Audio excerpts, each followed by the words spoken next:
میرے پاکستانیوں، آج میں ایک آپ کے سامنے یہ ہنگامی جو میڈیا ٹاک کرنے لگا ہوں، یہ ایک ایسی خوفناک اور دردناک اور تکلیف دہ چیز ہے کہ میں سمجھا یہ انتظار نہیں کر سکتی کل کے لیے۔ میرے ساتھ جاوید علی بیٹھے ہوئے ہیں، ایک طرف عثمان ڈار جو ہمارے سیال کوٹ کے پریزیڈنٹ ہیں۔ میں ذرا اب آپ کو صرف بتانا چاہتا ہوں کہ یہاں ہو کیا رہا ہے اس ملک میں۔ میں اپنی قوم کو آگاہ کرنا چاہتا ہوں کہ پاکستان کو کس طرح ایک بنانا ریپبلک بنا دیا گیا ہے۔ نہ یہاں کوئی قانون کی فکر ہے طاقتور کو، نہ ان کو فکر ہے اپنے آئین کی۔ ہمارا جو آئین ہے اس کا آرٹیکل 14 وہ واضح طور پہ کہتا ہے کہ ہر انسان کی عزت کی حفاظت کی جائے گی، ہر انسان کی ڈگنیٹی کو پروٹیکٹ کیا جائے گا۔ یہ ہمارا آئین ہمیں حق دیتا ہے۔ لیکن جو یہ جاوید علی سے ہوا، یہ میں اس کے منہ سے آپ کو سننا چاہیے کہ اس انسان سے ہوا کیا، اور میں اس کے بعد آپ کو بتاؤں گا یہ جب ختم کر دیں گے کہ یہ جاوید علی تو ایک آدمی ہے جو سامنے آ گیا ہے۔ یہاں اتنے لوگوں کو انہوں نے جب سے ہماری گورنمنٹ گئی ہے اس طرح کے بیان دلوانے کی کوشش کی کہ یا ہمارے MPs MNAs جو تکڑے وزیر ہیں ان کے خلاف دو، یا ان کے اوپر ویڈیو فلم بنا دو، یا بلیک میل کرنے کے لیے ان کی کوئی آڈیو ٹیپس کر دو، یا ان کے اوپر کوئی کرپشن کے کیسز بنا دو بلیک میل کرنے کے لیے۔ صرف ایک ان کا مقصد ہے کہ کسی طرح تحریک انصاف اور عمران خان کو کمزور کر کے ان چوروں کو پھر سے الیکشن جتا دیا جائے۔ اب میں جاوید علی کی انٹروڈکشن کروا دوں۔ ان کو عثمان ڈار نے جو کلاس 4 ہوتی ہے، جو کلاس 4 کی نوکری ہوتی ہے، وہ نوکری دلوائی سیال کوٹ میں۔ یہ خود بتائیں گے کہ ان کی نوکری ایک چوکیدار تھے، چوکیدار کی نوکری تھی۔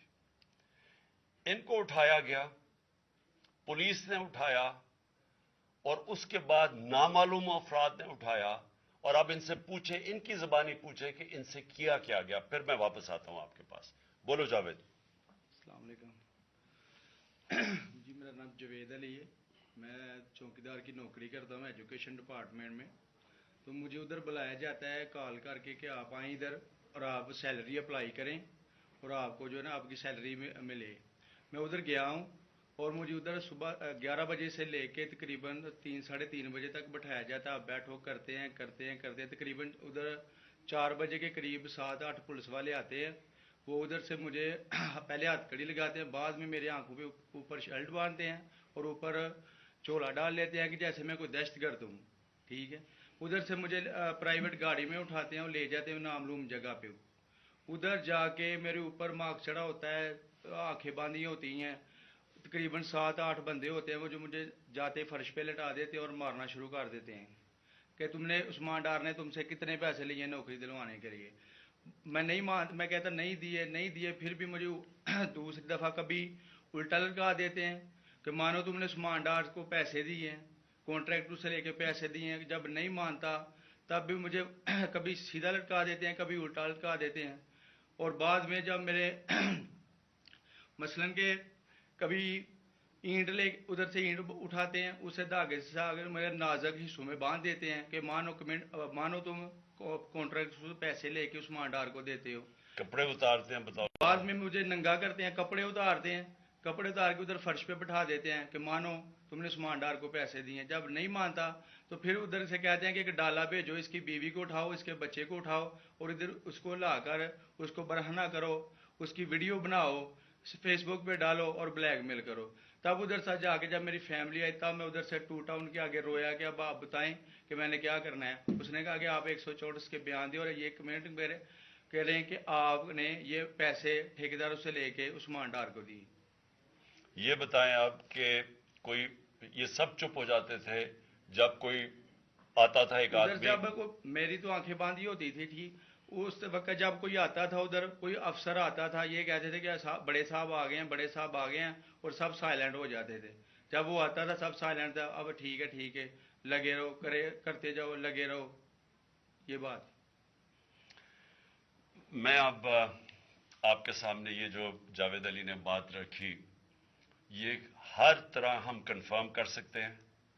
قرآن کے اوپر ہاتھ رکھنے کے لیے میرے سامنے تیار تھے.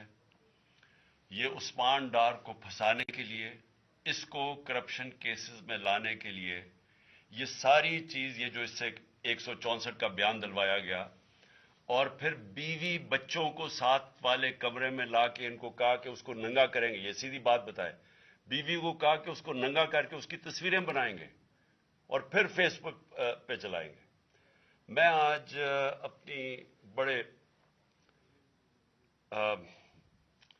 رسپیکٹ سے، میں اپنی عدلیہ سے، میں اپنی چیف جسٹس صاحب سے کہنا چاہتا ہوں کہ دیکھیں، میں اب سے نہیں، جب سے ہماری حکومت گئی ہے، میں تب سے کہتا رہا ہوں کہ ہمارے بنیادی حقوق کی حفاظت کون کرے گا.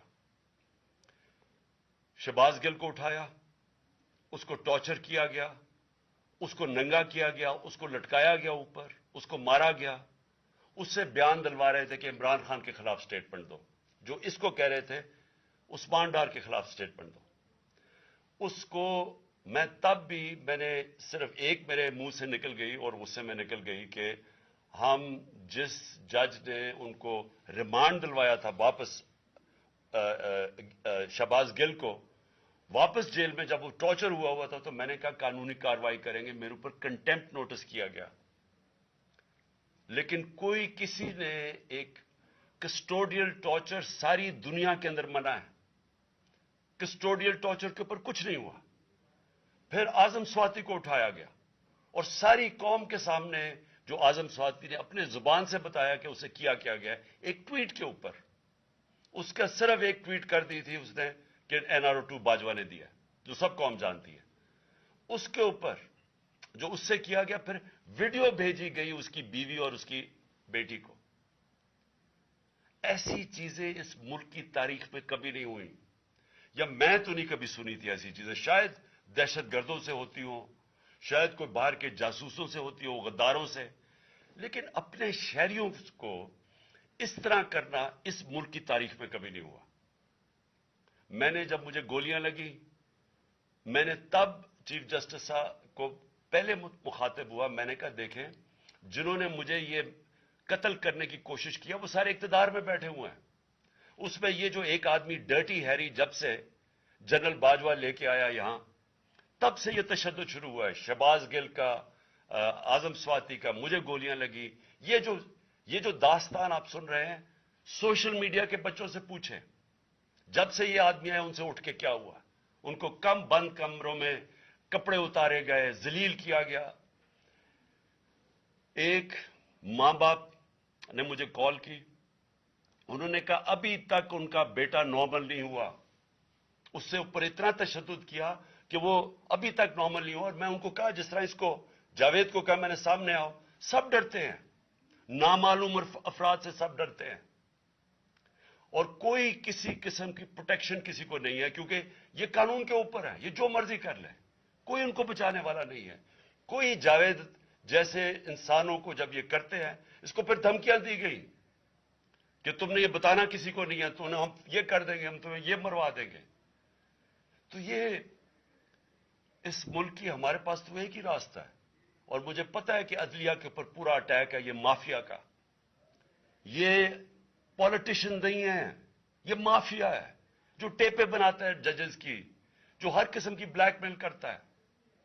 انٹیریئر منسٹر ٹیپ چلا رہا ہے کسی کی، یہ بالکل غیر قانونی چیز ہے.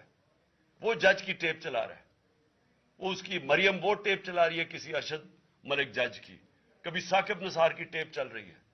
یہ کسی مہذب معاشرے میں یہ چیزیں نہیں ہوتی. یہ کنٹرول کے لیے، عدلیہ کو کنٹرول کے لیے صرف یہ سارے حربے استعمال کیے جا رہے ہیں. میں آج اس پلیٹ فارم سے اپنے چیف جسٹس اور اپنی ہائر جوڈیشری کو، امید تو صرف آپ سے رہ گئی ہے. اس وقت جو جس طرح کا ظلم کیا جا رہا ہے، یہ نامعلوم افراد جو کر رہے ہیں اس ملک کے ساتھ، اور خاص طور پہ جو ڈرٹی ہیری ہے، میری ساری انہوں نے یہ کیسے ہو سکتا ہے کہ میری جو ساری جے آئی ٹی کی رپورٹ تھی جو انہوں نے فورینسک ایویڈنس جمع کی ہوئی تھی وہ ساری ختم کر دی ہے. ان 4 آفیسرز کو پھر اوپر بٹھا دیا ہے جن کے اوپر پروسیکیوٹر جنرل نے کہا تھا کہ انہوں نے میری جے آئی ٹی کی ایویڈنس سیبوٹاج کرنے کی کوشش کی. اس نے ٹیررزم کورٹ کو بتایا یہ، ان کو واپس لا کے اوپر بٹھا دیا ہے. یعنی اس سے انصاف ملے گا؟ ساری ایویڈنس ختم کر دی ہے. تو ہمیں کدھر جائیں گے ہم؟ میری ریکویسٹ ہے چیف جسٹس صاحب، یہ جاوید علی کی اس کے اوپر موٹو ایکشن لیں، پتہ چلائیں کہ یہ کون لوگ ہیں. اور اوپر سے اس نے نامعلوم افراد نے اس نے سنا کہتے ہوئے کہ پولیس کے اوپر سارا الزام لگانا، پولیس کو پنچنگ بیگ بنانا اور کچھ نہ کہنا، نہیں تو ہم تمہیں یہ کر دیں گے، مار دیں گے. دیکھیں جی، وقت آ گیا ہے. میں اپنی جوڈیشری سے یہ کہنا چاہتا ہوں کہ یہ جو بھی آپ کا سب سے بڑی جوڈیشری کی سب سے بڑی ذمہ داری ہمارے بنیادی حقوق کی حفاظت کرنا ہے. یہاں جس طرح یہ رجیم چینج کے بعد جس طرح بنیادی حقوق ختم کیے گئے ہیں، لوگوں کو لاوارث چھوڑ دیا ہے، سمجھ نہیں ہے لوگ جائیں کدھر انصاف کے لیے. ہم نے ایک پرامن احتجاج جیل بھرو تحریک شروع کی. جو لوگوں کو اٹھا کے لے کے جا رہے ہیں ان کو کپڑے نہیں دے رہے ہیں، ان کو دور دور لے گئے ہیں، کسی کو اٹک ڈرانے دھمکانے سے خوف پھیلا رہے ہیں. ایک طرف ایک پرامن احتجاج تاکہ ملک میں نقصان نہ پہنچے. اب ہماری قوم آگے مشکل میں ہے، مہنگائی میں ڈوب گئی. کبھی پاکستان کی تاریخ میں 41% مہنگائی انفلیشن نہیں ہوئی. چھوڑ کے گئے تھے 12% تھی، آج 41% ہے. ہم اس کے احتجاج کریں کہ چور اوپر بٹھا دیے، این آر او مل گیا ہے، پکڑ کے یہ حالات ہوتا ہے. سب کو ڈرانا دھمکانا، جرنلسٹ کو، صحافیوں کو، ٹی وی چینلز کو. تو میں صرف چیف جسٹس صاحب اور آپ اپنے سپریم کورٹ سے آج خاص درخواست کرتا ہوں کہ یہ جاوید علی کی کہانی سنیں، پوچھیں کون ذمہ دار ہے. کہیں تو لائن ڈرا کریں کہ اب تو ان کو خوف تو ہو کہ کوئی کھڑا ہے ان کے لیے، عوام کے لیے، عوام کے ساتھ کھڑا ہے. کوئی تو ایکشن لیں تاکہ عوام کو کوئی حوصلہ ہو کہ ہماری عدلیہ ہمیں بچائے گی. کون بچائے گا جاوید؟ سوچیں کہ بیوی بچوں کو ساتھ والے کمرے میں جا کے کہتے ہیں اس کو ننگا کر کے ہم اس کی تصویریں بنائیں گے. یہ کون سے معاشرے میں ہوتا ہے؟ یہ کوئی غدار ہے؟ کوئی ایک چوکی دار کی کلاس 4 کی نوکری کر رہا ہے، اس سے اٹھا کے یہ کیا کہ جی اس کے خلاف ایویڈنس دے کہ وہ دیکھیں جی کتنا آپ نے اس کے لیے کتنی پتہ نہیں کدھر سے اس نے کلاس 4 کے چوکی دار نے پتہ نہیں کیسے پیسے بنا کے دینے تھے اس کو. لیکن کوئی ایویڈنس مل جائے تاکہ کسی طرح تحریک انصاف کا جو سیالکوٹ کا ہمارا ڈسٹرکٹ کا پریزیڈنٹ ہے اس کو کسی طرح گندا کیا جائے اور اس کو کسی طرح نااہل کیا جائے، کسی طرح اینٹی کرپشن میں آ جائے. اور یہ ہے پنجاب کی جو انہوں نے کیئر ٹیکر گورنمنٹ، یہ جو ایک بددیانت دار ایک میں اس کا نام مجھے سمجھ نہیں آتا کہ ایسا گھٹیا چیف الیکشن کمیشن اس ملک کی تاریخ میں نہیں آیا کہ شرم نہیں آئی کہ نیوٹرل کیئر ٹیکر یہ حرکتیں کرتا ہے. یہ نیوٹرل کیئر ٹیکر کے نیچے ہو رہا ہے.